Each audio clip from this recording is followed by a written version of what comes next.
جو حاملہ پہلے مہینے سے یہ کھائے گی اس کو نہ خون کی بوتلیں لگیں گی، نہ اس کا کوئی خون کی کمی، اور نہ کوئی ہیموگلوبن، اور نہ یہ اور نہ وہ، اور نہ سیزیرین۔ ایسا زبردست طریقہ ہے، اور جوڑوں کے لیے اور کمر کے لیے اور پٹھوں کے لیے اور اعصاب کے لیے اور صحت کے لیے اور دماغ کے لیے اور یادداشت کے لیے۔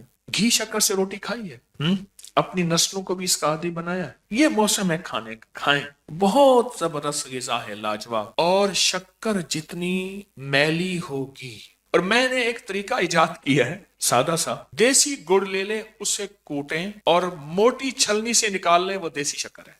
کیونکہ شکر جو ہے جتنی زیادہ میلی ہوگی اتنا کیمیکل سے پاک ہوگی۔ روٹی ہو، سادی روٹی ہو، گرما گرم ہو اور گہری پلیٹ ہو، تاکہ ادھر ادھر سے روٹی گہری ہو، اس میں شکر ہو اور اس میں جو ہے دیسی گھی ہو، اس کے ساتھ لگا لگا کے روٹی کے اوپر ڈال کے کھائیں۔ جو روٹی کے اوپر سالن ڈال کے کھانے کا مزہ ہے، اور اگر ہاتھ میں ہو تو مزہ اور ہے۔ ہاں ہاں، انشاءاللہ یہ بڑی بڑی بیماریوں سے بچائے گا۔ اگر شوگر ہے، شکر تھوڑی ڈال دیں، گھی زیادہ ڈال دیں، ویسے اس سے انشاءاللہ تعالی شوگر نہیں ہائی ہوگی۔ تو یہ دیسی غذائیں اپنی زندگی میں اپنی نسلوں کو اس کا عادی بنائیں، اس کا تعارف کروائیں، ان دیسی غذاؤں کا۔ صبح صبح اس کا ناشتہ کرائیں، ایک کپ ہو دودھ کا، اوپر سے وہ پی لیں، صبح اس کا ناشتہ ہو۔